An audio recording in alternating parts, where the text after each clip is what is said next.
Every corporate spends a certain amount of money, percentage of money on CSR. And they're able to do it only when they make profit. So the entity actually runs on a profit model where they have to work to make profit.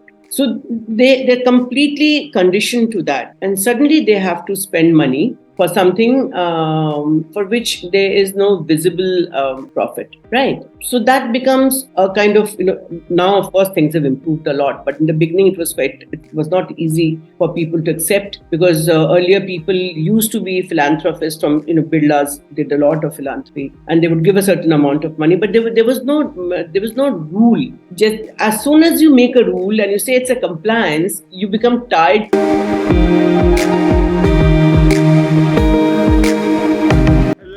I'm Jitendra Singh, banker turned entrepreneur and author of the book Pep Hack Mastering the Art of Selling. I welcome you to read my story, where I interview authors, speakers, coaches, celebrities, entrepreneurs and more. Today I have with me Miss Sushmita Singha. She is an experienced social entrepreneur with more than 35 years of experience in the development sector. Her role as Senior Vice President at Sulabh International Social Service Organization involved leading and managing national and international projects focused on water and sanitization and capacity building. Alongside her work at Sulabh, she founded the MA My Anchor Foundation, the JAL Water Museum, and co-founded the Udaipur Tales and International Storytelling Festival, reflecting her dedication to various social causes. Her contribution extended beyond the social service sector, as in integrated a strong commitment to social and human values in the corporate world. She served as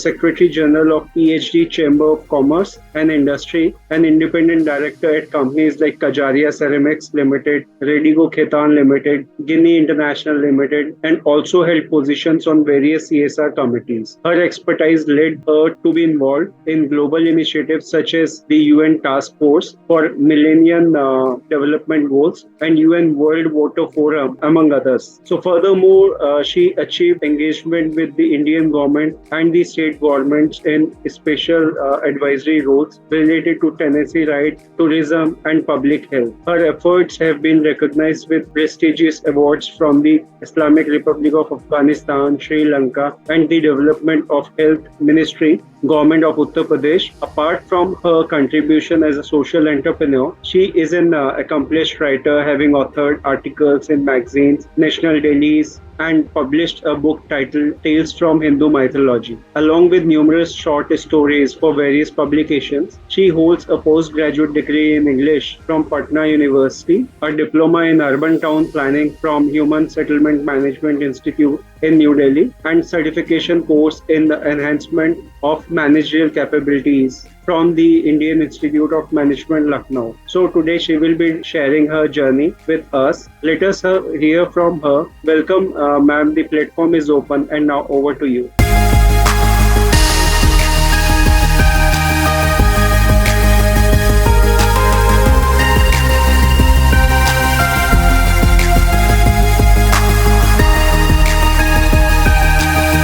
Thank you, Jitin. You've given such a elaborate introduction that, so you covered almost everything that one has done. And also, while I was in Sulabh International, after I finished my work at Sulabh International, I worked with the PhD Chamber on Commerce after that engagement. So and also I founded Udaipur Tales, co-founded Udaipur Tales much later. Okay, Jitin. So please tell me, what is your first question? So, ma'am, first thing I'd like to know from you is how did your past life has affected the person you actually wanted to be in your life and what you are? Well, this is a very interesting question. I wanted to be a journalist, and I really wanted to be a journalist and to take up issues of human rights and other things. But at the same time, I was working with Mother Teresa's home from the time I was in class 6. So this was a passion which, I continued for a very long time until I made it a career. So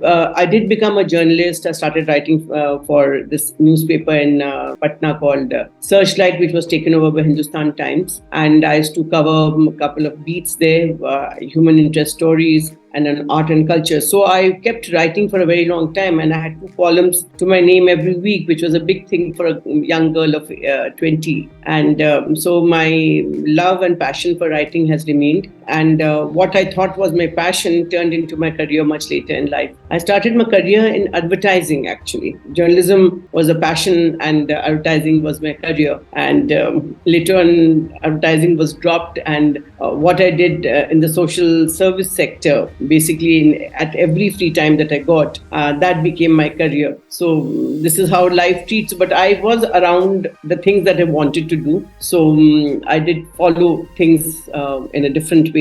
It's just that. But I kept doing everything that I really wanted to do. Right. And you were talking about how my past life, my younger days have helped me to become what I am. I think we all have an inherent nature, because children born in the same family, poor kids born in the same family, they all want to do something else. I had this inherent nature. If I look back as a child, I always considered myself to be a crusader. I was quite idealistic in life. So I wanted to fix things which I felt was not right in the society. So, without anything, and while I was in college, I started doing some work with some friends for the physically and mentally challenged children from the poor community. I forced my father to give me a room, and, we got money and we sold all the old newspapers and bottles and asked our neighbors to do the same. And with that money and with the help of some doctors, we started getting them treated. So it's somewhere at the back of my mind, I always wanted to do something which could help people. And I suppose that has remained a passion and still the same. And that is what drives me to do what I do. Great. Really wonderful, ma'am. So if I talk about things you are passionate about in your life, so what are those things? And what is the role of motivation and inspiration onto it further? Well, I've told you what my passion is, of course, to work in the development. I would not call it the development sector per se. When I say my passion is that, I really want to work with people so that whatever I can help with and whatever I can learn from them to help them a little further is something which I really am passionate about. And I really love reading and cooking. And so maybe these are the 3 things which really drives me. But as far as motivation is concerned, I'm a very self-motivated person. I've been inspired by people, but I don't lack motivation. And even if I'm feeling low in the next hour, I will always come back with this, that, okay, this is what I have to do and I must do it. And somebody had said, as I was a child, maybe, or as I was growing up, somebody had said one thing which stuck to my mind, that, we all have one life and we all have 24 hours. It is our choice to either, do what we wish to do so that everybody is benefited by it, or only the individual, that is the person concerned, is benefited by it. And we all have to make a choice there. And I suppose it is all about choices, and I did make that choice somewhere. And I really love it. I'm not doing anybody any favor. I do it because I enjoy doing it. Correct. That's the best way to look at things. Yes, and you talked about inspiration. So many people have inspired me in life, as I went along. One of my teachers, Mrs. Shobha Gura, she's of course retired as a principal of a girls' college. I was in 9th or 10th when I met her in Kanpur because I had shifted from Lucknow. My father was in a transferable job. And I was involved in many things in the school. I was the head girl, and there was a lot of things happening in the school. And as a young girl, you also become a little arrogant, I suppose, as you go along when a lot of things come to you. And and I would think that I could speak to the teachers as equals and things like that. It had happened, the junior teachers, and there were a lot of people would speak to me, speak behind my back. And I heard something, and I went to Ms. Gura and I said, ma'am, I work so hard and I always take everybody's guidance, and this is happening. So she looked at me and she said, I've never forgotten in my life. And what she said was, nobody kicks a dead dog. If you have the capacity to do something, you'll always be kicked by somebody or the other. The day you are dead, nobody is going to kick you. So again, you choose what you want to do. And of course, be humble as you go along. So, I'm in touch with her even now. And so when I met her after many years and I reminded her, she did not remember that she had said this to me, but what she remembered, she guided me a lot in my life. So that was probably one of my biggest inspirations. She was a wonderful teacher and very humble, always smiling, always managed to resolve issues. I suppose she inspired me a lot while I was growing up. And of course, my mother was a great inspiration to me, who was a very, very strong woman, and simple but extremely strong. strong, and she was not deterred by anything in life. Anything was okay by her. Daku aa gaya ghar mein, wo bhi theek hai. She managed to hold them off also. She was a different metal altogether. I think she inspired me greatly. And one thing that she always spoke about, and when she used to say these things and she made me do it, I used to begrudge it because she would say that in spite of the fact that you have help in the house, but you should learn to do everything. And she would ask during summer vacations, she would ask the lady who used to help us cook in the evenings, she would say, "Nahi, roti to yahi banayegi." So I had to make in that Kanpur summer heat of 48, 49 degree, I would be making rotis, and I was wondering why she's making me do it when there's so many, there's a help.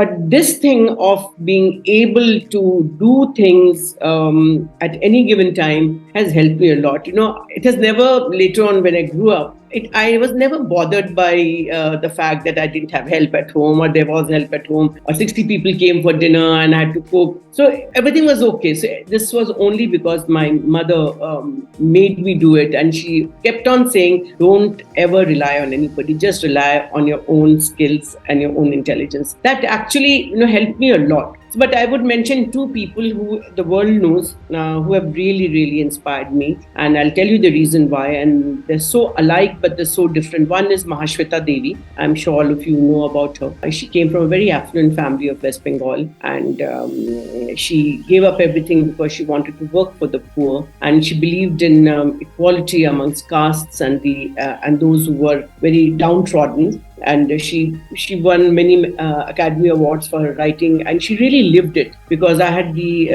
opportunity to meet her, and that too, somebody knew who was working with me that I was a great, I really looked up to her, and he said that, would you like to speak with her? And I said, yes. I was in Delhi and this gentleman was in Calcutta and in her house. He made me speak to her, and then I spoke to her a couple of times on the phone, and one day she said, why don't you come? I said, when? She said, come tomorrow. So I took leave that day. I was working in Sulabh. I took leave that day and took the morning flight, and I reached her home directly. And what I saw of her and what I understood of her, I think I have never ever met a person more honest than she was. Whatever she said, she believed in it, and it really didn't bother her whether it was the chief minister of the state or whoever. But she would say what she thought was right, and always put her point forth in front. And she lived it also. She did what she preached. She practiced what she preached. It was not just lip service. So I really admire her, and I feel that kind of honesty is very, very important. The other lady who I admire a lot is totally different from Mahashweta Devi, but they have a very common thing, is Gayatri Devi. Very sophisticated, the queen of Jaipur. But what is common between the two? She never had a double standard. Right. She never practiced double standard. If she wanted to smoke, she smoked. If she wanted to wear jodhpurs and ride a horse, she did that. And if she had to wear her sari and cover her head where it was required, she did that. But she was not ever apologetic about anything, right? So, the same way as Mahashweta Devi did what she thought was right, I think Gayatri Devi also did what she thought was right. And of course, her grace is something which nobody needs an introduction to. So these two people have actually inspired me a lot. There are many others also, but these are the two people now who have made me always think of what one should really do. Inspirational personalities. Absolutely. So if I talk about your work and experiences, like how you started your career, what all you did so far, in a brief note. So I started, after I finished my class 12, I somehow started taking tuitions. So it was not, at that time, it is not something which I wanted to do, but a neighbor's daughter had to be taught English, and her mother really,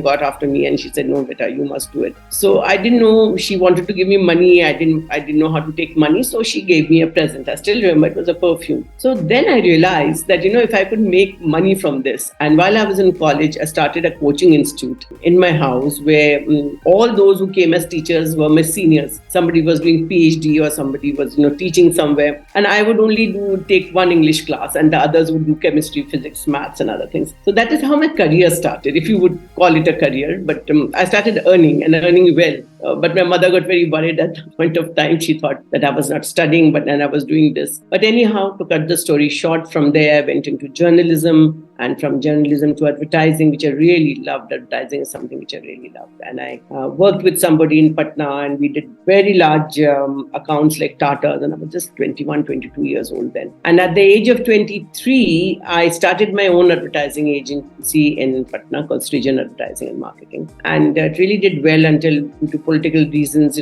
things came to a halt in 1990, and things really went the other way. And I came to Delhi, and I had a small stint in an advertising agency, and then I got into Sulabh International. And in Sulabh, I learned a lot, because I learned how you actually do big things, and how you manage big projects, what is demand driven. Because as an individual, I had no clue about these things. I used to see there was a problem and I had to do it. And then the UN selected me for the Millennium Development Goal task force on water and sanitation. So I traveled the world, and in the meanwhile, we also managed to get through somebody. A friend of mine suggested that I look at Kabul municipality, and I had a very, very interesting stint in Afghanistan. I lived there for 2 years. Before that, I was going there up and down for 2 years. So Afghanistan is very special, and I have very good memories of Afghanistan. I had a great time there. Apart from the work that went well, and things happened on time. Wonderful people, good human beings. So that was, the highlight of my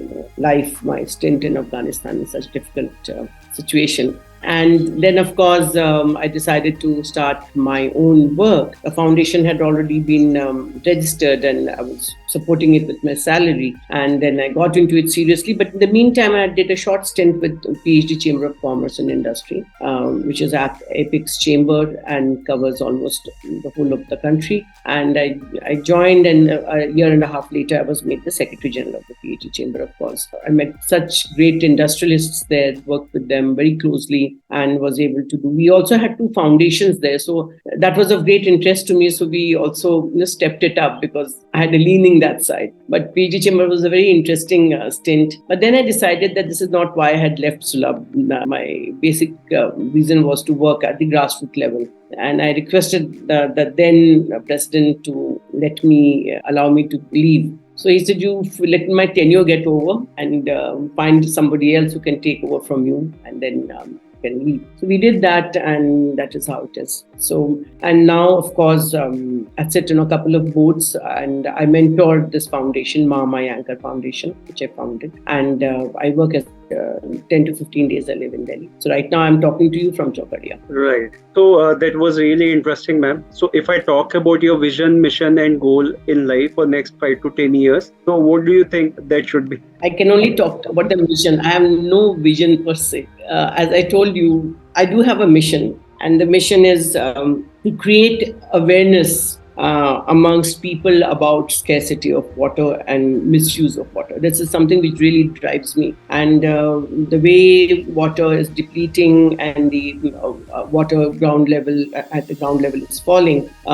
Educated people like you and I, we see it, we read it, but we do not accept it. And leave alone the others in villages, because they have no clue. When I talk to them about it, they feel that I'm talking about something which sounds glorious in books. And then I have to tell them that earlier you would get water at 50 meters. Now when you dig 150 meters, even then you don't get water. And that is when it strikes them. Some people, a very, very small percentage of people are aware of it. But this really drives me. And my mission is, if I may say, or you can say my goal is also to ensure that people are aware of this problem of scarcity of water, which is not only there right now, but it's going to hit us big time in the next 10 years. And the fast changing climate, what we call the climate change right now, it is far bigger than what you and I can imagine. All this flash floods and rains at the wrong time. All this is the reason for it, and this has been increasing in the last 5 to 6 years. It has become so hot in Europe. Why is all this happening? Antarctica, the glaciers are melting in Antarctica. It's never rained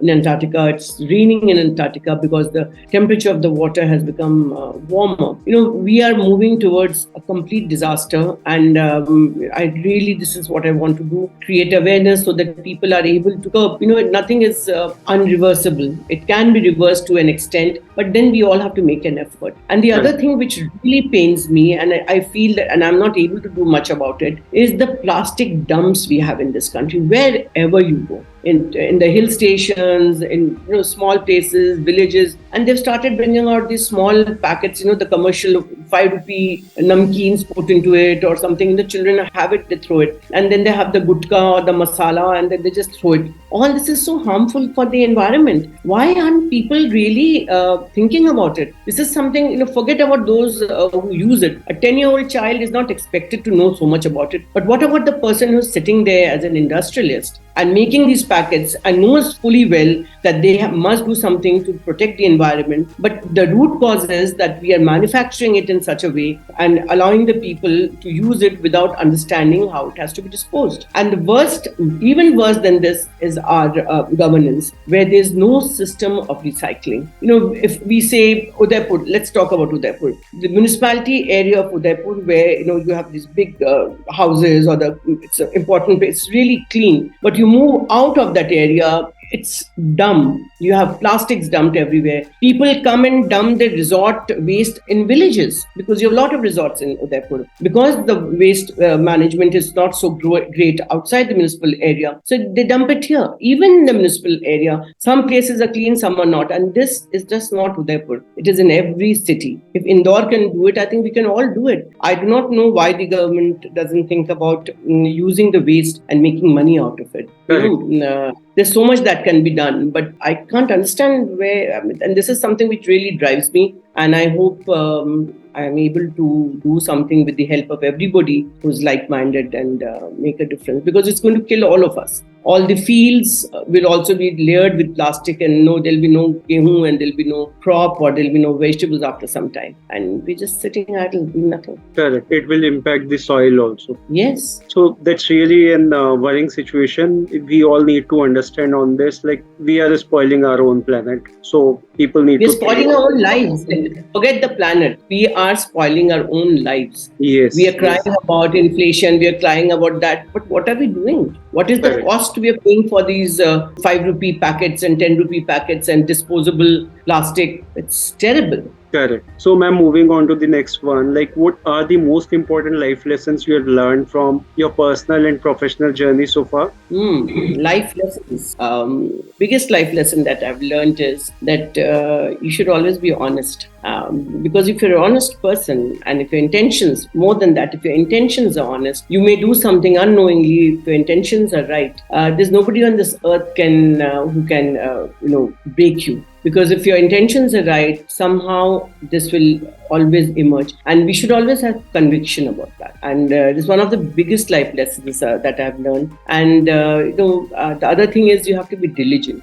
You have to be at it. You have to work hard. Everybody says there's no shortcut to success. That is true. You can have a shortcut to success if you're intelligent enough to understand the capacities of others and make them do what you cannot do. So this is one thing which I think is another very big lesson that I learned, because one of my bosses would always say that Akbar ke 9 ratn. Akbar kyunki khud wo 9 ratnon ki quality nahi rakhte the, isliye he knew how to pick up people. And that stuck to my mind, because you can't do everything yourself, right? So you have to team up with those who have the capacity to do the things which you cannot do. True. And one very important thing which I feel, which I learned as I grew older, I would not say that I always knew it, is humility. You have to be humble.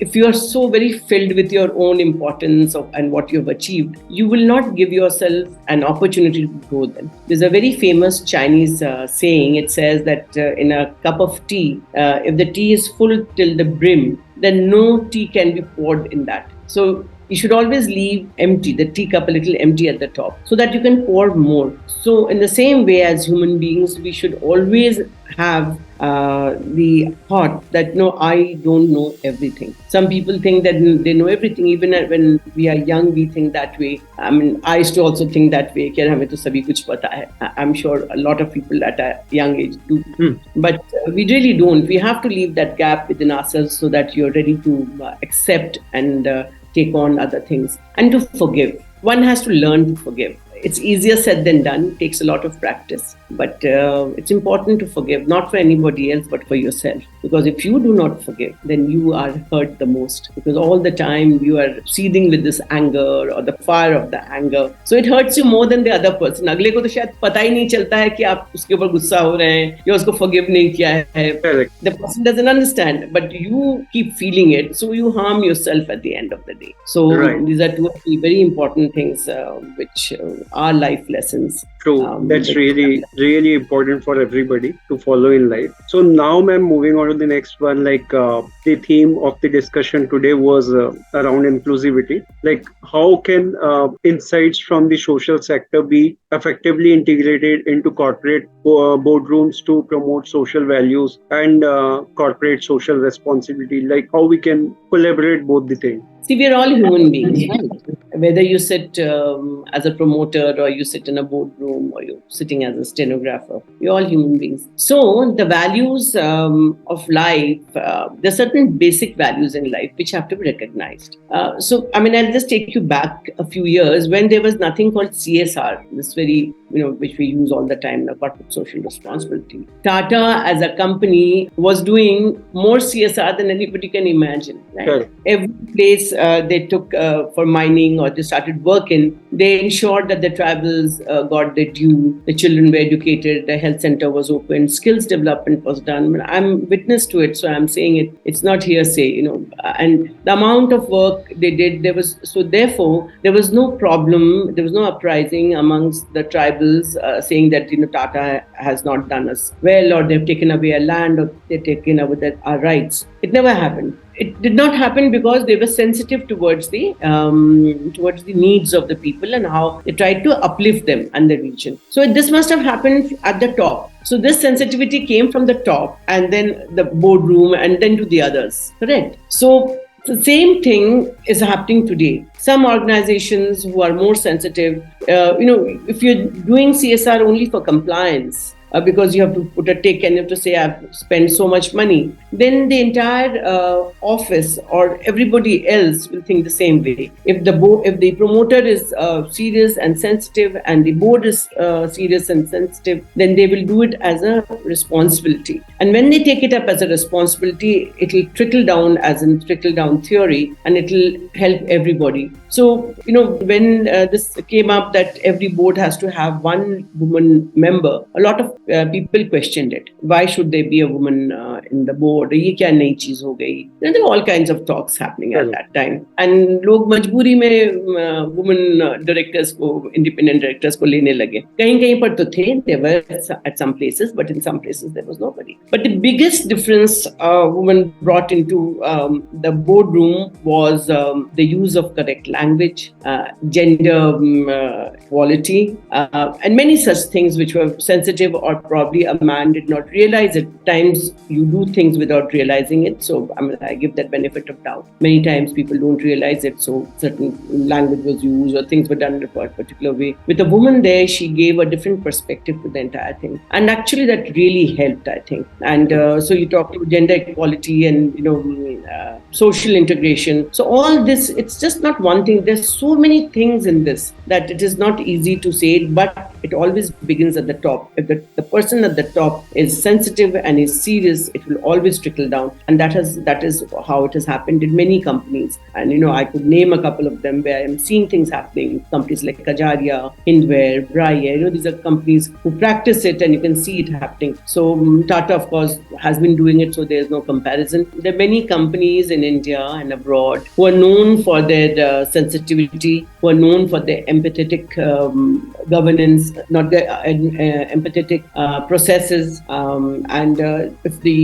so it trickles down to everybody who's working. CSR is another thing, but when you come to your own office, charity always begins at home, right? If you're not like in your own office, what will you do to others? Okay, so I was saying that these days corporates, they've started taking initiatives onto this further. Yes. That they have started doing, and within their also office, their HR processes and HR policies have also improved. It has become all inclusive, which is a very, very good thing. I'll be very happy the day we are able to very comfortably get in the third gender also into the mainstream for work. Right. That is something I suppose we have yet to do, because they will also have to change internally to be conditioned in a particular way, the same way as we would have to. So I really look forward to that day when this happens.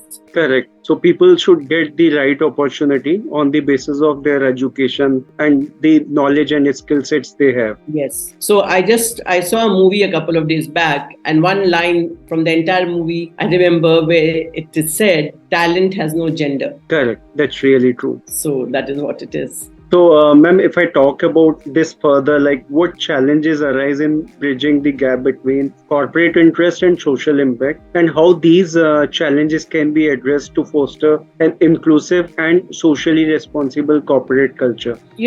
Whatever I'm going to say now, in this, nothing is right and nothing is wrong. If you look at it from this side of the fence, it'll look right, but the person standing on the other side of the fence may not think it is right, and vice versa. Correct. Okay. So every corporate spends a certain amount of money, percentage of money on CSR, and they're able to do it only when they make profit.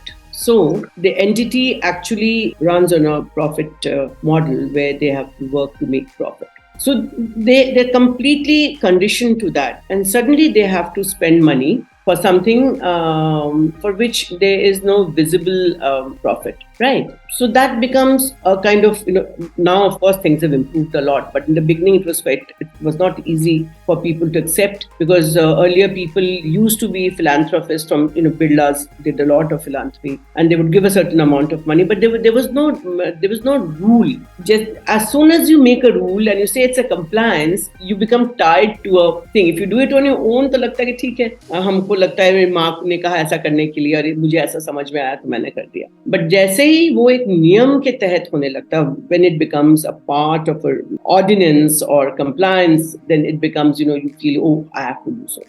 So, and a business house, when they make profit, only then they have to do it as a compliance, right? Anybody who does it otherwise does not count as far as the law is concerned. जो कर रहे हैं, ठीक कर रहे हैं. So then it was difficult in the beginning, but now everybody wants to be visible. You do something, the very few silent people or silent companies who say that, whatever we're doing, we don't want any publicity. We'll put a board saying that Saujanya se, or has been done by this. But there are a lot of companies who want visibility because they are spending X amount of money, and they want people to know that they are doing it. Now, I feel at times that there's nothing wrong in it, because they're working in a certain area which is in and around their factories or places they are working in. So they also need to have the goodwill of the people who live there in that area, because they're working there. Otherwise, the locals many a times feel that they're making so much money and they're not doing anything for us. And this basic sense of insecurity drives us to jealousy and other human things, which is a very natural and normal thing. So if you look at it from that perspective, it is important for people to know that they're doing something. In a remote village, if it is written that made by XYZ, nobody from the press is going to come and see it, because it is not thoroughfare. People are not moving on that road every day. So somehow or the other, I think things are falling into place now. And the integration of the need of the place and the company's need to be seen as somebody who's actually looking after the needs of the people has come to a point where a lot of analysis and baseline surveys are being done to understand the need of the people, and based on that, CSR activities are happening. So when this happens, then it helps the people also, because their basic need is also met with, and they get help where it is required, and the company is also able to create the goodwill that they need to work in a particular area. So I feel that integration has improved over the last 10 years' time, and it will become better as we go along. For some, this very interesting things that one hears. So in a particular board where I sit, we were talking about making this drinking water facility in a very big Hindu religious place, big temple. And I said, it will be nice to have a small name there. So the gentleman, he said, no, we should not put any name there. We're doing it purely for the purpose of helping others. I said, but you're doing it in other places as well. I'm not saying that put a big board, but it should be mentioned so people know. I said, here also you're getting a goodwill. He said, no, we shouldn't have any name of the company put there. We should just be anonymous when we do it. I said, jab mannat mangne jate hain log, and they say that, God, if you do this for me, I'm going to give you money, and they have no problems in that. So I said, there's no problem in having a small name there. At least people know that you're serious about it, right? You will not talk to anybody, but there should be a goodwill, because if somebody is doing something, you don't need to make a big marketing ploy of that, but at least people should know that you're doing something and you mean serious business. It helps. So I think there is a lot of integration, and there's a lot of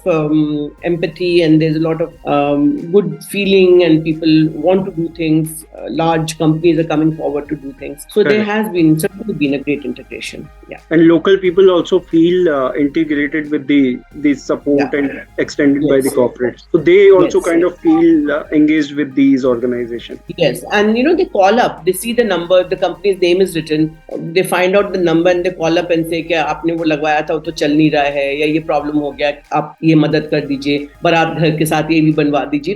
So it is a very good thing. This engagement of the different stakeholders is actually very amazing, and this integration really works well. And earlier, the corporate used to work as per their needs, like as per their wish. Now, these days, if they are including people, local people, and supporting them in a way that their needs also can be addressed properly. So they are supporting in a right way now these days. The need assessment survey that is carried out in most of the companies, I won't say all, but in most of the companies, is with this view and thought that we should do something which the people really need and which will really help them. It's a great step, a very positive step. Right. So, ma'am, if I ask you, can you share some example of successful initiative where integration of social values and corporate settings has led in positive social impact, benefiting both company and community? So, one example you have already shared. So, any further example wherein something related to education or welfare of people in some other context have been taking place? Okay. So there is this company we did some projects with, and we suddenly realized after going to the government schools, we work as a foundation, we work mostly in government schools. Not mostly, we only work in government schools, and that too in villages. Because, computers have been given to them but they do not know the meaning of delete or enter or return. So it's a big problem for these children. They have this swanky little desktop in front of them, and they're not used to these words. They're children of, say, daily laborers or people who work on daily wages. So they have had no exposure. So while talking to one of the school principals, we decided that we should do a small, course. We should have a course, 8 months, a year's course, where children learn the basics of English and they understand the terms and they're able to do it. So it was supported by one company, one of the corporates, and then it was so amazing that it's a continuous thing that the lady who is the promoter's wife, and she handles the CSR thing. Probably she had never visited a village of this kind, and she comes regularly now, of course, and she was there, and the way she understood the needs of the people, and the children came up to her, spoke to her in English, So she asked them questions and they answered, and then they asked her questions about her life and she answered. And there was a beautiful exchange, and this happens every time. And sometimes so this is in the spoken English classes, but there's something very interesting I remembered. We had done this water center in a village in Haryana, and where the Pradhan was a lady, the Gram Panchayat Pradhan was a lady.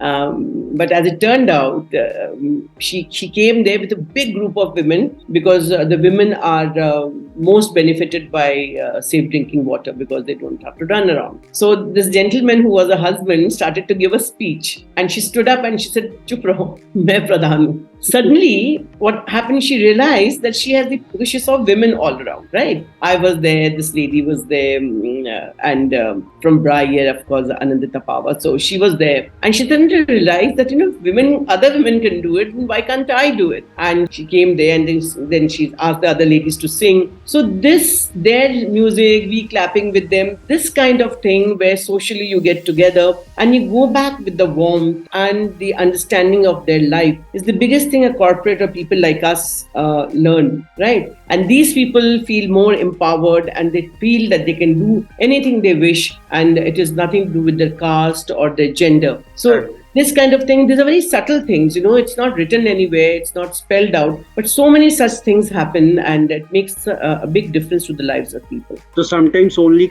these kind of engagement or supporting in a way, like teaching them, is one of the best thing possible. Like there are corporates donating so much of funds, like you mentioned, laptops or computers, and if they don't know how to use it, then there is no use for them actually unless they learn. So that the best way is, if they're donating computers, they should also help them to learn these skills as well. There was a lecture by somebody very close to us, and it left a big mark just a year or two back. And he said, what are the things we can give to others? Somebody said, if you don't have money, what will we give? He said, the most important thing you can give to a person is time. Correct. The second most important thing that you can give to a person is your skills. Third is wisdom. True. And he said the fourth is money. He said if you are able to give these three things, I think he will not need your money. Correct. If they are given with the right direction, probably they can identify solution themselves. Yes. So, these are small things, but big things. And if we are able to understand and do it in whatever small way we can, it makes a lot of difference. Really interesting, ma'am. So now if I ask you, like, what is your take on success? What do you feel about success? What is success? I'm asking you. So today it's your turn.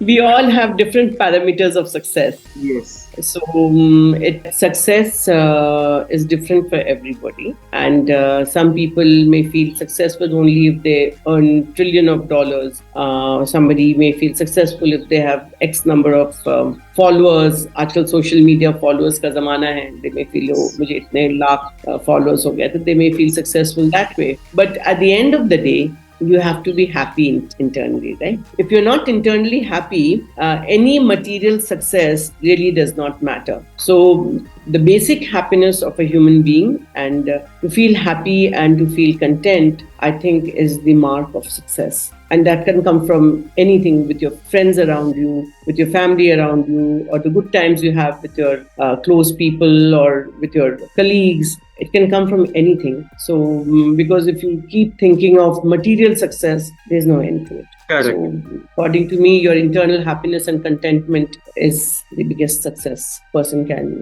get. Right. So we are on last one, ma'am.